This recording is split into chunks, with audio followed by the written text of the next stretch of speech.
What's up? Hope you're doing well. Peace to the family. Another Sunday session recap. Yap session, to be rather. I'm in Dodoma. Today I want to talk about something a bit different. Let's talk about wafanyabiashara wa Kiafrika. You see, in Africa, we have a lot of quote-unquote poverty. The standard of living is very low, but everybody always blames the government. Serikali yetu, our government is shit. It should do 1, 2, 3. Should yada yada. You know the spiel. But there's one thing that rarely gets attention, and that, in my opinion, is kitu kimoja ambacho kinaturudisha nyuma sana wenyewe, and it's business people. So in no greater context, or without going too deep into semantics and all this shit, the African governments are the biggest employers. Serikali nyingi ndo mwajiri mkubwa wa watu wengi katika nchi zake. Now, yeah, they hire people, they give them resources, you know, they can only do so much. I'm gonna be outside and talk about this before I go back inside. Now, stay with me, it will make sense. So, there's a huge problem with this, in the sense that your biggest employer is the government in a country of 62 million people, for example, kama Tanzania.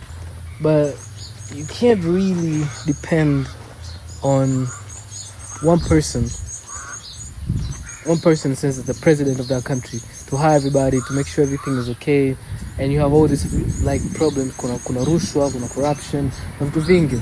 Now, I know I'm meandering to get to my point.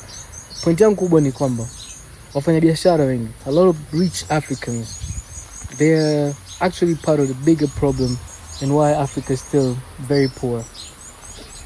Now, Africa doesn't have laws za kulinda wafanyakazi wake. Tuseme kama serikali inamlinda mfanyakazi wake kwa sababu ni mwajiri wake. Lakini mtu kama na factories, mtu kama na viwanda na nini, wafanyakazi wa Kiafrika are working in the lowest, poorest conditions than many people in the world. Now, this comes as no surprise because the example is set by politicians. Politicians wanapiga hela lipi wafanyakazi wao katika kukuza standard yao ili waweze kushiriki katika uchumi. Unakuta sasa pia kinachotokea, hata wafanyabiashara wakubwa, wadogo, katikati, kuna hii mindset ambayo tunayo. Mwafrika ukimwajiri, ukimlipa vizuri, atafanya kazi vizuri. They say this is kind of like the quote unquote, which I think, in my opinion, is one of the biggest scams ever sold to us. That's why we're very poor. So what does that create? It creates this imbalance where you find if someone is rich in Africa, business rich, or any kind of rich, they're really rich, dog. Like, any matajiri kweli. Lakini kutoa wafanyakazi wao, hamna sheria za walinda, hamna social welfare, na nizipo, lakini mpaka uje kwanza, ajira ni ndogo. Kwa sababu tumekubaliana kwamba mtoa ajira mkubwa ni serikali, amefuatia ni biashara ndogo ndogo na sekta binafsi. Hasa sekta binafsi, kama hazina standards za kizungu, huwezi kulipa mshahara mzuri.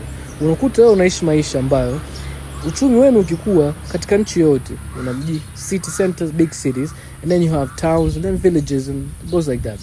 Na watu loko mjini, kima chao cha maisha kinapanda. Sasa kikipanda, wanakuwa wanaishi sehemu mbili. Either you live in the suburbs, the affluent neighborhoods, au utaishi uswahilini kama tunavyoishi Bongo, au mitaa ambao ni kima cha chini. Sasa hiyo inajenga culture fulani kwamba mahitaji yako kama ndogo ndogo, unakuwa unaishi maisha fulani ambayo ni duni. Na maisha duni yanafanya usishiriki katika uchumi kwa ukamilifu.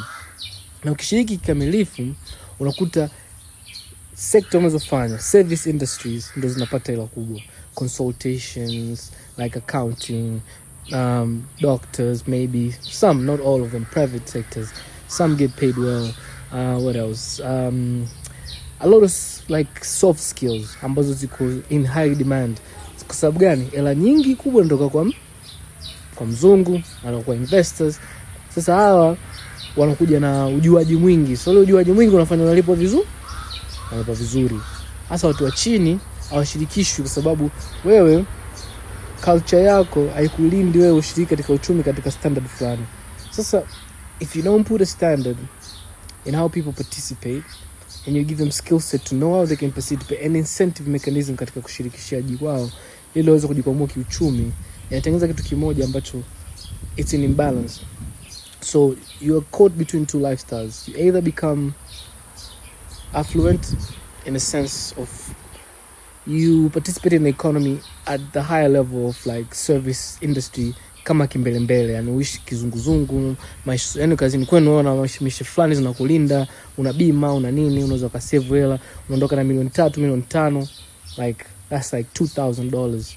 Then you can actually start leveling up and have a middle class income. But if you're anything below that, you're trapped in this vicious cycle where unafanya kazi nyingi, kazi kubwa, lakini hamna sheria za kikazi zinazokulinda. Hamna jinsi ambavyo utapata na manufaa katika kushiriki katika ajira. So kinachotokea nini? Tuna population kubwa ambayo haishiriki katika uchumi fully. Ina maana population haitalipa kodi, haitaweza kuwa na hela ya disposable ya kujitunza, au ikitaka kufanya hivyo inabidi ishi maisha fulani ambayo sio, kuna vitu vingi wanakosa, na sio kwa ubaya. Kwa sababu gani?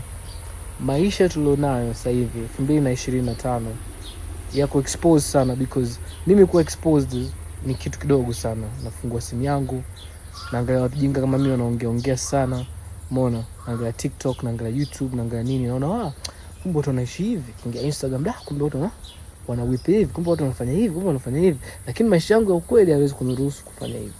Japokuwa nashiriki katika uchumi katika perspective sawa na mtu aliyeona kitu chochote duniani. So nini cha kufanya? This ni shida ambayo itachukua muda mrefu sana kutatuliwa kama hatuna umoja.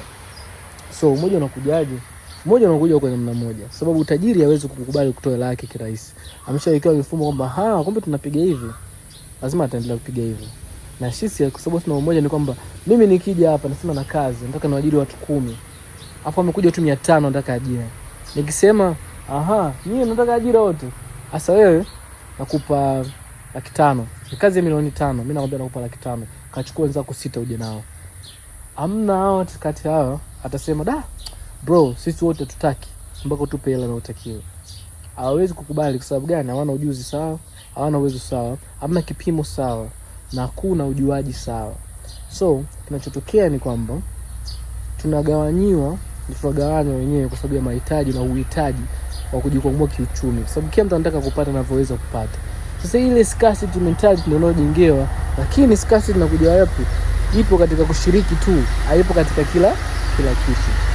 So the next generation, however you are watching this, I really wish you guys could reform the way you participate in the job economy.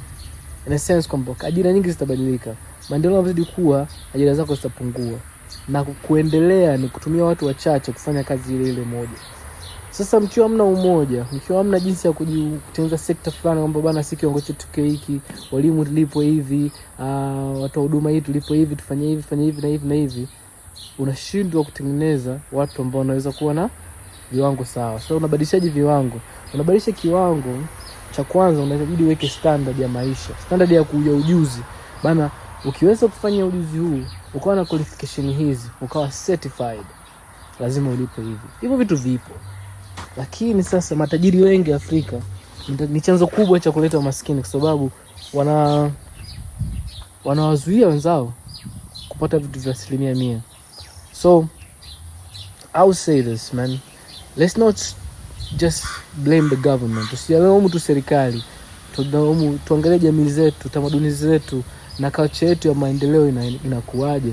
Tusije tukawa tunakuwa walembukeni kusema bana ni nini na nini na nini, kumbe ni sisi wenyewe kwa wenyewe. So wewe kama ni mfanyabiashara, or if you're a young millionaire who's going to become rich, always before you buy a Lamborghini, before you buy a Urus, before you buy a Ferrari, jiulize, je, watu wanaonifanyia kazi, wanaoniwezesha mimi kupata nafasi ya kupiga hela kiasi hiki na wakumbuka?